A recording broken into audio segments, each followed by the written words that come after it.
नमस्कार.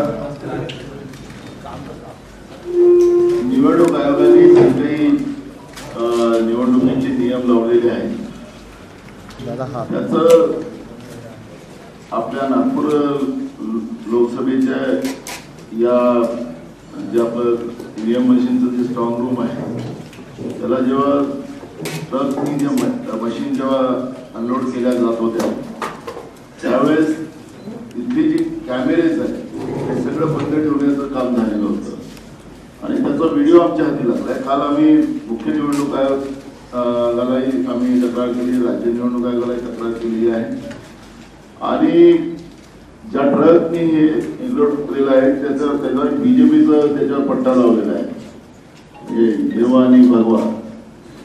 तर या पद्धतीनं निवडणुकाचे काही अधिकारी समजा खालच्या पातळीवर या पद्धतीनं गडबड करत असतील आणि लोकतंत्राच्या धज्जा उडवत असतील तर आतापासून समजा सत्ता पक्षाचा दुरुपयोग करून सत्तेचा दुरुपयोग करून या पद्धतीनं ह्या निवडणुका लढल्या जात असतील तर याची तातडीनं दखल घेतली गेली पाहिजे. ही भूमिका आम्ही मुख्य निवडणूक आयोगाकडे केली.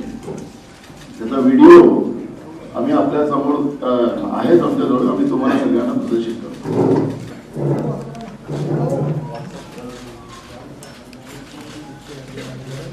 या इथल्या सगळे कॅमेरे सुरू असले पाहिजे हा नियम आहे.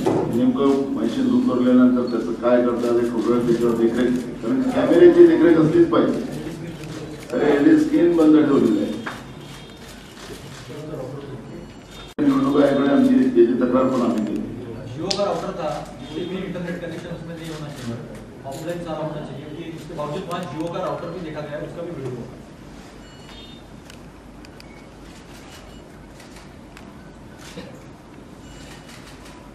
स्थान कुठे आहे? एक पंचायत भवन आणि एक साउथ. या जागा कुठे?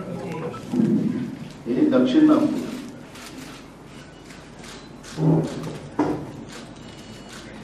मध्य नागपुर, दक्षिण नागपुर.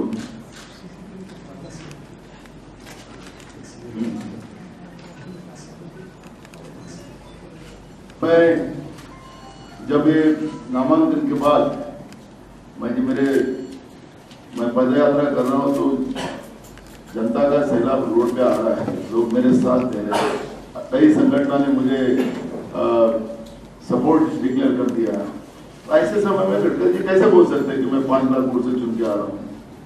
क्या उनके पास ऐसे जादू की कांडी है कि वो ऐसा बोल रहे हैं?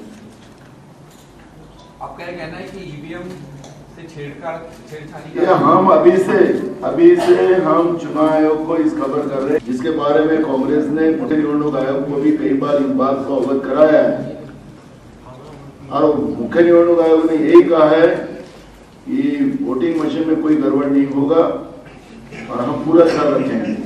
तो हम फिर इसमें कैमरे क्यों नहीं लगाए गए?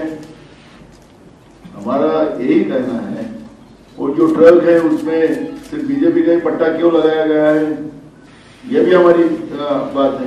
अब वो होगा हो सकता है कि उन्हीं का ट्रक है कि क्या है, क्योंकि आजकल तो उनके पास तो सभी चीजें हैं. 140 गुना उनका प्रॉपर्टी बढ़ सकता है. वो रिसर्च करने की बात है. 200 करोड़ का उनका आईक्यू है, तो उसका भी जांच करना पड़ेगा कैसा है. ये पूरे कैमरे बंद है. मध्य और साउथ दोनों में ये देखो एलईडी आपको पंचायत भवन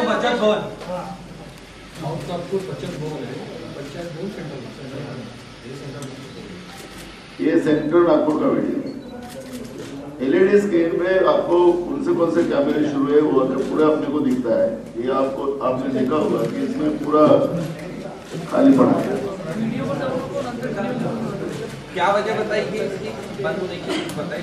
अब वो देखो कि हम बार बार यही करेंगे. चुनाव आयोग ने बार बार कंप्लेंट करने के बाद भी, क्योंकि कांग्रेस के साथ कई पार्टियों ने मुख्य निवडणूक आयोग के पास कई बार कंप्लेंट की कि हमें बैलेट से वोट चाहिए, लेकिन लेकिन चुनाव आयोग ने यही कहा कि एकदम फेयर ये चुनाव है, हम लोग इसको बदलेंगे। तो हमारे यही कहना है कि ये आप लोग जिस तरह से अभी से अगर आपने बनाया हुए नियमों को तोड़ रहे हो तो ये कैसे होगा? ऐसा आरोप है कि आपका नियोजन आयोग जो है वो गडकरी जी की पार्टी मतलब ये भाई मेरी बात समझ लो। मैंने तुम लोगों ने मेरे जो बार बार कहा कि गडकरी कहते कि 5 लाख से मैं चुन जाऊंगा। मागच्या वेळेस भंडारा गोंदियामध्ये अशा काही ईव्हीएम मध्ये वोट आधी मिळून आले. बिल्कुल आता एक दोन दिवसांमध्ये व्हेरीफाय किंवा तुम्ही चेक करायला आता एक बघा, आता व्हेरीफाय ईव्हीएम बदलवायला पाहिजे का? एक बघा, आता व्हेरीफाय करायला आम्हाला मिळतो प्रोग्राम ते आहेच त्याच्या आमचा जो निवडणूक आयोगाचा जो कार्यक्रम आहे त्याच्यामध्ये आहे, तर त्याच्यात आम्ही लोक मशीन तपासूच. आता ज्या मशीनी आणल्या त्या पूर्ण कॅमेऱ्याच्या नजरमध्ये असल्या पाहिजेत ना. तर तुमचं तर पूर्ण एलईडी बंदच पडलेला आहे, त्याच्यावर कॅमेरा नजर असं दिसतच नाही. आमचा आक्षेप तो आहे. आपने कलेक्टर को पूछा गया कि ये कैसे हुआ? कलेक्टर बोला लेटर दे दिया, वो सब दे दिया, कैसा हुआ तो कलेक्टर ने तो ये देखना चाहिए ना. चुनाव अधिकारी जो है उन्हें इस बात को पूरा, क्योंकि उनकी जवाबदारी ज्यादा जाती है. 3 राज्यों में आप चुनाव जीते। ईवीएम का सवाल बहुत शुरू से कांग्रेस खड़ा कर रही है, लेकिन 3 राज्यों में आपकी सत्ता है। अब ये ईवीएम का जो विवाद जहाँ आपने देखा हो छत्तीसगढ़ में कैसा हुआ, कैसे मशीन में वो भी बाद में चुनाव के बाद में भी कैसे मशीन में गड़बड़ की गई, वो आपने देखा होगा, आपके कैमरे में चैनलों में दिखाया गया. मशीन जागने के लिए लोगों को वहां पे पहरा लगाना पड़ा खुद के कांग्रेस को. तो आखिरी हम चाहते हैं कि लोकतंत्र में लोगों का वोट छोड़ने का अधिकार किसी को नहीं है. जिसका वोट उसको देना है वो अपने मन से दे सकता है, उसका व्यक्ति स्वातंत्र है. लेकिन व्यक्ति स्वातंत्र छोड़ा जाएगा तो ऐसा कैसे चलेगा?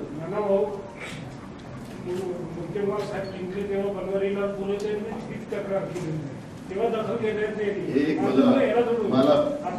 माझा मुद्दा समजून घ्या, माझा मुद्दा समजून घ्या.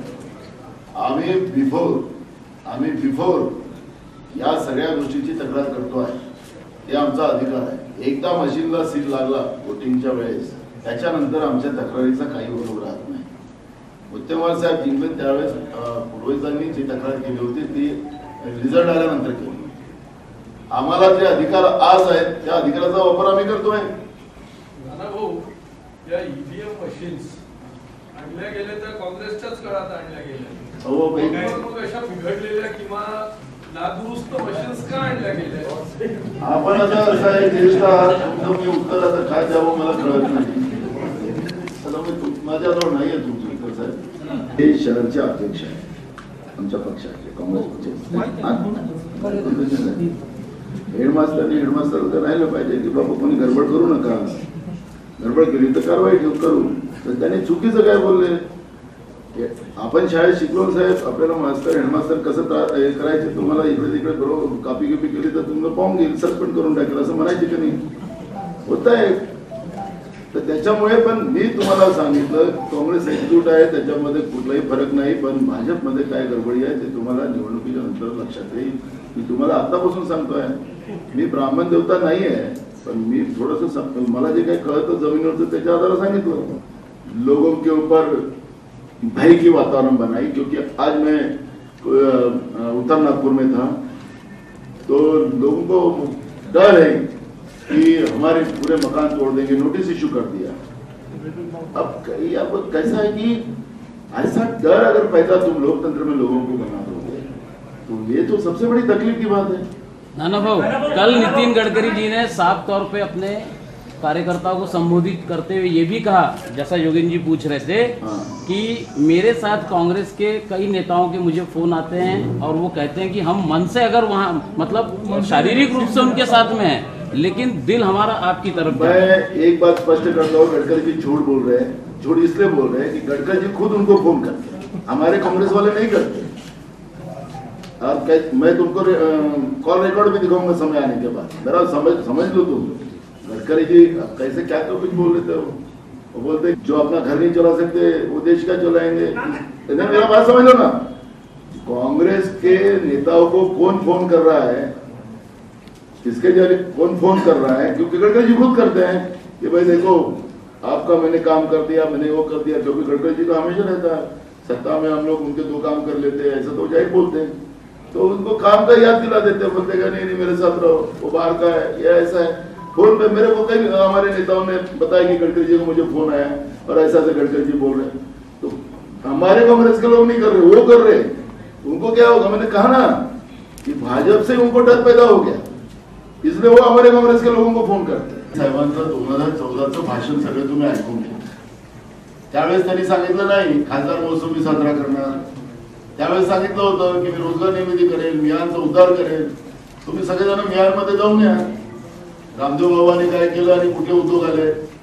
मला तर त्यांना असं विचारावं असं वाटतं, तुम्ही प्रश्न केला म्हणून, की तुमच्याजवळ अशी कोणती जादू आहे की तुम्ही 5 वर्षामध्ये तुमचा मुलगा 5000 कोटीचं टर्नओव्हर करतोय, तुमची प्रॉपर्टी 140 पटीने वाढते, तिथे तर जेवढे उद्योग होते गुप्ता कॉल पासून ते जेवढे काही जयस्वाल वगैरे ते सगळे बंद झाले।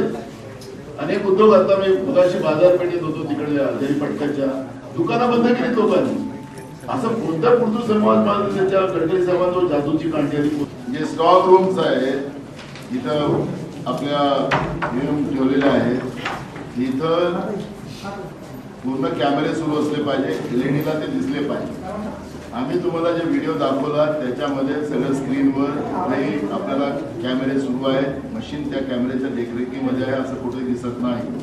म्हणून आम्ही मुख्य निवडणूक आयोग, राज्य निवडणूक आयोग आणि निवडणूक अधिकारी यांना आम्ही तक्रार केलेली आहे।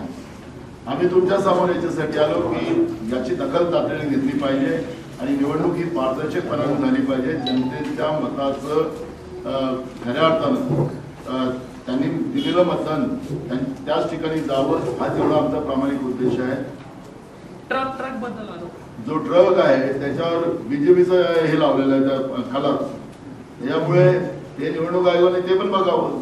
हम चाहते हैं कि राज्य में सरकार अभी बीजेपी का है, वैसा तो शिवसेना और बीजेपी का तो आपस में लड़े, आधे वो असरानी जैसा काम रहा है इनका, आधे इधर आधे उधर, ऐसी एक सत्ता महाराष्ट्र में है। उनके प्रभाव से अगर राज्य सरकार के बीजेपी के प्रभाव से समझो अधिकारी दबाव तंत्र में आकर इस तरह का कदम उठाती होगी, तो उसका हमने आज जो वीडियो दाखिल किया है, आपको दिखाया है, वो वीडियो में हमने ये कहा है कि जहाँ पर ईवीएम मशीन रखी है वो उसकी स्क्रीन रहती है, एलईडी स्क्रीन रहती है, उसको कैमरे में सब मशीन दिखना चाहिए।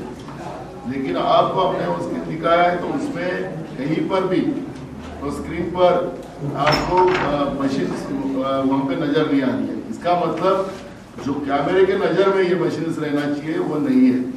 तो इसलिए हमने मुख्य निवडणूक आयोग और राज्य निवडणूक आयोग और निवडणूक अधिकारी को हमने इसकी कंप्लेंट दाखिल की है। नाना बाबू आपने पिछले बार कहा था कि गडकरी ने विकास के साथ घोटाले भी किए, तो खुलासा करें, कब से हुई खुलासी? ऐसा है कि घोटाले का सब्जेक्ट है कि भाई 5 साल में हमने घोटाले का कहाँ बोले। अब सीमेंट के पीछे में घोटाला क्या होगा, मेट्रो के पीछे घोटाला क्या होगा, बहुत पता है। हमने कहा कि उन्हें जो नामांकन दायर किया था उसमें उनकी 5 साल की प्रॉपर्टी का 140% उनका जो प्रॉपर्टी बढ़ा है। यहाँ तो 5 साल में लोगों की दुकानें बंद होगी, इंडस्ट्रीज बंद होगी नागपुर की। अब पूर्ति समूह की इतनी बड़ी प्रॉपर्टी 5 साल में कैसी पड़ी, कौन सी जादू है। उनकी हमारी भाभी जी जो है कांचन भाभी जी, उनकी भी प्रॉपर्टी 127% बढ़ गई। उनका लड़का 5000 करोड़ का टर्नओवर कर रहा है। ये कौन सा मशीन उनके पास है, ये हमने कहा है। हमने उनके ऊपर भ्रष्टाचार का आरोप उनको नहीं लगाया। हमने हमें ऐसा बता दो तो हम उनके लड़के को 5000 करोड़ का बिजनेस 5 साल में टर्नओवर कर रहे हैं, तो मैं हमारे नागपुर के भी युवाओं को इस तरह का कुछ जादू बताऊंगा तो वो भी करेंगे 5000 करोड़ का। हमने आज नहीं क्या बताया, हमने कोई भ्रष्टाचार का आरोप गडकरी जी के ऊपर नहीं लगाया।